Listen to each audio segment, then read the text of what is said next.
Sorry, হঠাৎ করে এমন করে গাড়িটা দাঁড় করিয়ে আপনাকে নামিয়ে নিয়ে এলাম। আসলে I have an honest confession to make. এর আগে যখন আপনাকে বলেছিলাম আপনার লেখাটা পড়েছি, তখন অ্যাকচুয়ালি 10 পাতা পড়া হয়েছিল। কাল সারা রাত ধরে বলতে পারেন এক নিঃশ্বাসে শেষ করলাম। It's simply outstanding. Thank you. ভগবান আপনাকে এমন একটা ক্ষমতা দিয়েছেন, অর শুড আই সে অন্তর্দৃষ্টি, যার ফলে আপনার লেখা পড়ে মনে হয় যে your self-realization is at a totally different level altogether. Sir, I'm really sorry to tell you that this is an entirely baseless case. যার জন্যে মিছিমিছি সময় নষ্ট করে বা মনকে অস্থির করে কোনো লাভ নেই। তাহলে মেয়েটি কোথায়? যে কারণে ঘটনাটা ঘটানো হয়েছে, once that purpose is fulfilled, আমার ধারণা মেয়েটির সন্ধান পেয়ে যাবেন। আপনার সামনে দুটো রাস্তা। বাঁ দিকেরটা পুলিশ থানা, যেখানে প্রত্যেক দিন সকালবেলা আপনি গিয়ে থাকেন, তাই না? আর ডান দিকেরটা গো স্ট্রেট টু ক্যালকাটা, আপনার বাড়ি। এটা এটা আপনার অনুমান না প্রমাণ পেয়েছেন?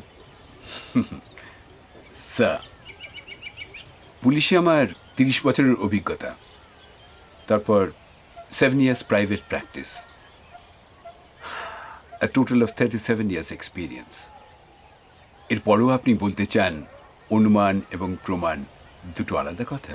কাল অত বড় একটা কাণ্ড ঘটলো, আবার গেছে বিশুর দোকানে আজ হিসেব দেখতে।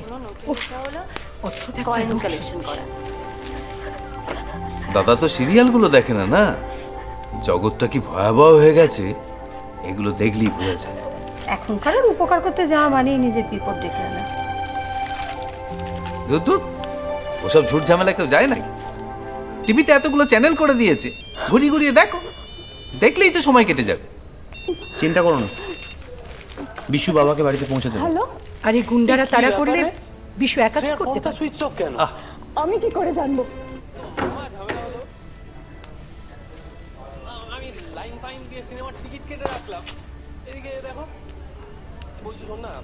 কোনো খবর নেই না?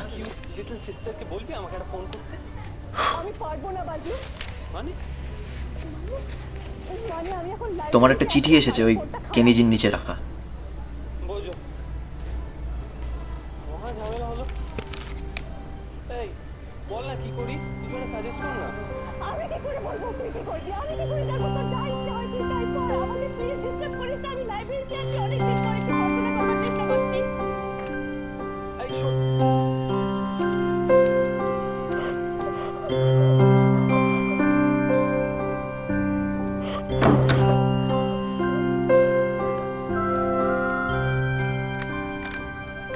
আমাদের ঘরের ছাদের কোণটা যখন ফেটে গেল, মা কেন সারাতে চাইল না জানো? অনেক টাকা লাগবে বলে। ছোটবেলা থেকেই বুঝেছি ওই জিনিসটা আমাদের নেই, তাই আমাদের জীবনটা আলাদা। হাজার হাজার মেয়ে এমএ পাশ করে বসে আছে, চাকরি যদি একটা জুটেও যেত, ক টাকাই বা মাইনে পেতাম। দুবাইয়ের এক অবাঙালি পরিবারের সাথে হঠাৎই আলাপ হয়েছিল, ভাই সব জানে।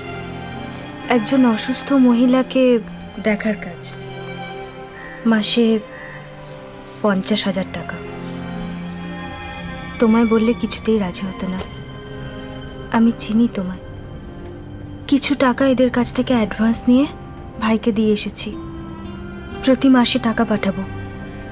যদি পারো মার খোঁজ নিও আর আমায় বোঝার চেষ্টা করো। All the best for your second innings. Thanks. তুই কোথায়? 28 তারিখে একটা শো আছে, তারই মিটিংয়ে যাচ্ছি। ওকে, রাত থেকে দেখা হবে, বাই।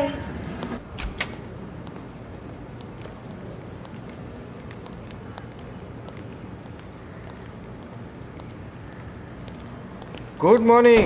Good morning. এটা নতুন ব্যাচ? ইয়া, কালকে থেকে জয়েন করেছি। ও, গুড মর্নিং।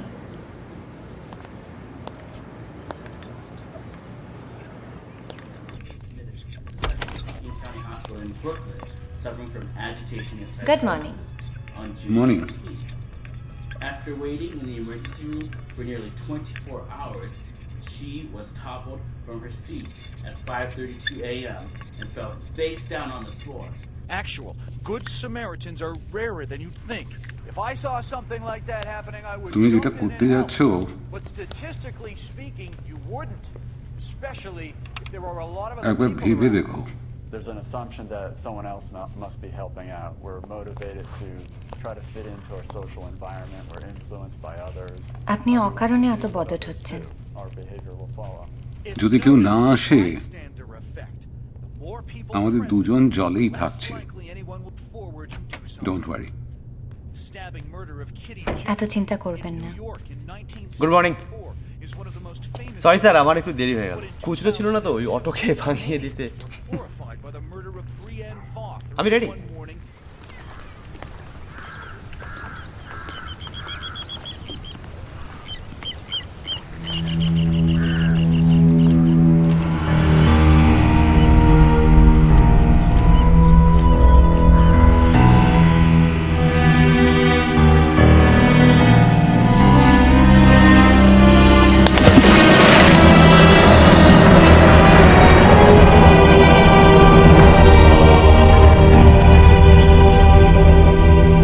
মিটিং চলছিল ক্লাবে, হঠাৎ দেখলাম এখানে কেউ একজন একটি মেয়েকে ধাক্কা দিয়ে জলে ফেলে দিয়েছে।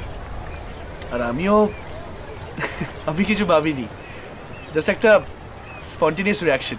আচ্ছা, আমার আর একটা প্রশ্ন আছে। যদি মেয়েটাকে চিনতে পারতে অন্বেষা বলে, তাহলে লাফাতে কি?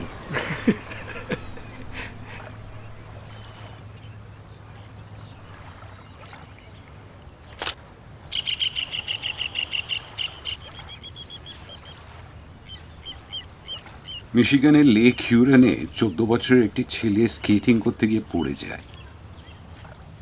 অনেকে ছিল, সবার চোখের সামনে ডুবে যায়। আমাদের একমাত্র ছেলে, কেউ বাঁচাতে আসেনি।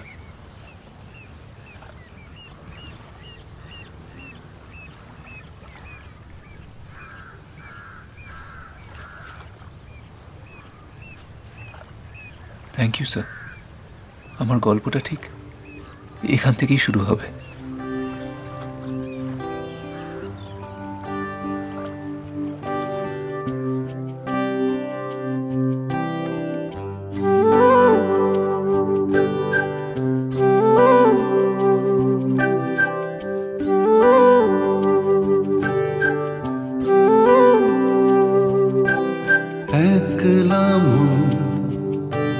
ছিল যেন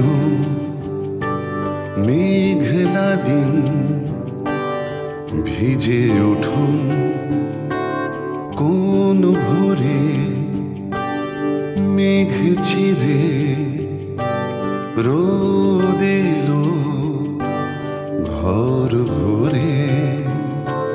সেই আলো পড়ে দিল পুরনো খোলা খাতা, এক ফালি রোদ এসে